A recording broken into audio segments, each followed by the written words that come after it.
El ambiente cultural del Cuarto Evangelio.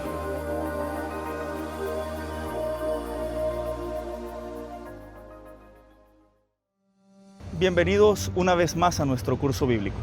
En esta oportunidad los invitamos a centrar la mirada en el Cuarto Evangelio para analizar el ambiente cultural en el que éste nació. Preguntarnos por el ambiente cultural que pudo influenciar la composición y escritura del Cuarto Evangelio se hace aún más interesante cuando en el mismo relato encontramos expresiones en sentido metafórico como manifestar, atraer o irse, o palabras tan abstractas como verdad, palabra, vida, luz, tiniebla y gloria, o el concepto obra para designar el mesianismo de Jesús, o el yo soy en un sentido cristológico profundo. Por eso aquí queremos presentarles algunas de las teorías que se han planteado con respecto a la posible influencia de algunas culturas en el Cuarto Evangelio. Así las cosas, en un primer momento abordaremos el pensamiento helenista. En segundo lugar, nos centraremos en el gnosticismo para, en tercer momento, estudiar el ambiente judío. Una vez más, bienvenidos a nuestro curso y buen provecho. La filosofía griega popular del mundo del siglo I estaba principalmente bajo la influencia del platonismo y del estoicismo. Para el platonismo, recordemos que el mundo real es el de la mente, el mundo invisible, el mundo eterno, y opuesto precisamente al material que no es sino sombra del primero.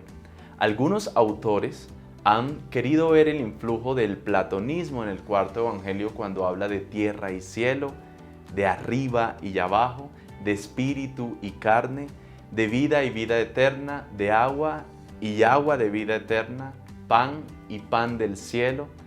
Otros piensan que Juan, al tratar el logos, el verbo, refleja las doctrinas estoicas sobre el logos. Pero es en Filón de Alejandría, un judío contemporáneo de Jesús, donde se armoniza el pensamiento judío con la filosofía griega. Filón habla del logos, y se ha creído que San Juan depende de Filón en su himno al logos, en su himno al verbo. Otro punto también es la literatura hermética. El hermetismo es un cuerpo de literatura griega de los siglos II y III, centrada en un sabio legendario que se llama Hermes Trimegisto, que significa 3 veces máximo, identificado con el dios Thoth. El pensamiento es un sincretismo de platonismo, de estoicismo y de doctrinas religiosas del cercano oriente. Tiene un alto concepto de Dios. El hombre perfecto entonces aquí es aquel que adquiere el conocimiento de Dios mediante una revelación particular, en donde viene la salvación. El énfasis que el Cuarto Evangelio de Juan da a los conceptos como el conocimiento de Dios, como la luz y la palabra, ha invitado a colocar el Evangelio en relación con el hermetismo. Sin embargo, por una parte, estos conceptos se explican en el Cuarto Evangelio a la luz del Antiguo Testamento. Y por otra parte, la literatura hermética es posterior al Evangelio. Habría que preguntarnos entonces, ¿no habrá más bien una influencia del Cuarto Evangelio sobre este tipo de literatura tardía? Veamos otro ambiente cultural del Cuarto Evangelio, el gnosticismo. En 1947 se descubrieron en Nag Hammadi, en el Egipto Medio, documentos gnósticos como el Evangelio de la Verdad y el Evangelio de Tomás. Como su nombre lo indica, el gnosticismo insiste en la teoría de un conocimiento, de una gnosis superior, conocimiento religioso que tiene como objeto a Dios y apunta a las relaciones del hombre y del mundo con Dios. De este conocimiento depende la salvación. Así, el elemento formal del gnosticismo es el conocimiento y la salvación, mientras que el elemento material son los mitos. En el Cuarto Evangelio se insiste en los temas de conocer, saber y derivados. El verbo ginostein aparece 56 veces y el verbo oida aparece 85 veces. Así, en el capítulo 17, versículo 3, Juan escribe: "Y esta es la vida eterna, que te conozcan a ti, el único verdadero Dios, y a quien enviaste, Jesús Mesías". Hay que dejar claro que estos textos gnósticos son posteriores al Cuarto Evangelio y por lo tanto es impensable una dependencia juanina de respecto de ellos. Por otro lado, por medio de los escritos Mandea se ha pensado en la hipótesis de la existencia de un gnosticismo precristiano que haya podido influir en San Juan. La teología Mandea es una mezcla de judaísmo, mitos gnósticos, por ejemplo, el mito del hombre primitivo. Finalmente, hay que dejar claro que los intentos para descubrir un origen gnóstico en el cuarto evangelio no han tenido éxito. Por eso, a continuación, en el ambiente del judaísmo veremos que el cuarto evangelio nace del cristianismo y tiene sus raíces en el Antiguo Testamento. El Evangelio de Juan debe entenderse como un texto cristiano. Las implicaciones helénicas y gnósticas están presentes, pero la gran fuente de la que brota el Evangelio es aquella en la que Jesús vivió y en la que la tradición primitiva cristiana se desenvolvió. Este es el ambiente judío. Así entonces, podemos encontrar una importante integración y referencia a la revelación bíblica veterotestamentaria, no tanto en citas explícitas, sino principalmente en alusiones discretas que no son siempre fáciles de captar. Aún así, el Antiguo Testamento se hace presente en el cuarto evangelio, sobre todo en los temas principales que desarrolla.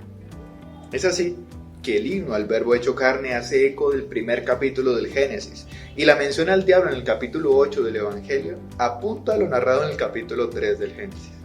Asimismo, encontramos algunas alusiones a los patriarcas Abraham, Isaac y Jacob. De otro lado, son 13 las menciones a Moisés, siendo varias las escenas del Éxodo que se convierten en eje de las narraciones evangélicas.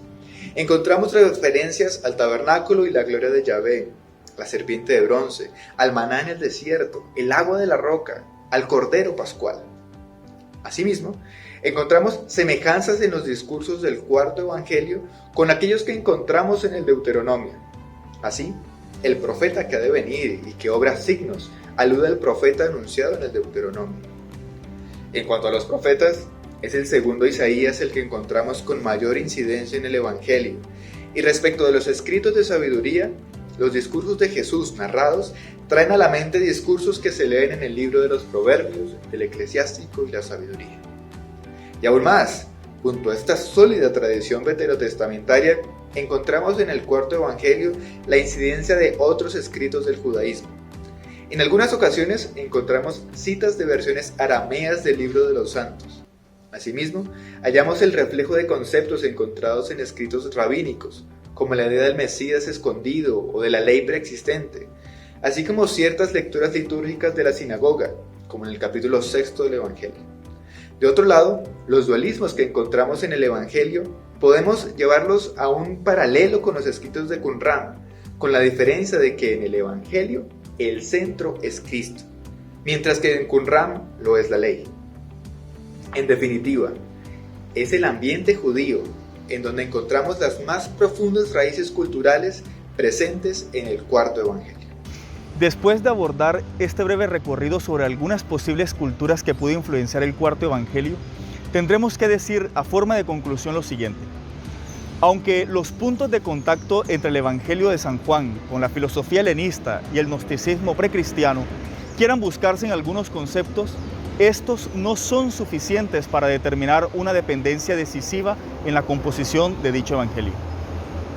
Así pues, tendremos que buscar el ambiente cultural que influenció este Evangelio en el Antiguo Testamento y en el pensamiento judío del siglo I, reflejado en el Targum, los escritos del Qumran y la literatura rabínica, que ha permeado la experiencia de la primera comunidad cristiana.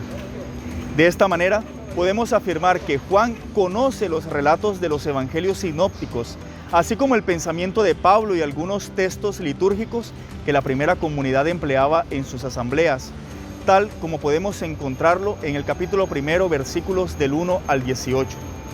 Pero sobre todo, el Evangelio de Juan tiene como fuente principal una experiencia personal que el autor tuvo con la persona misma de Jesús, hasta el punto de reconocerlo como el Mesías, el Hijo de Dios, el Maestro y el Señor.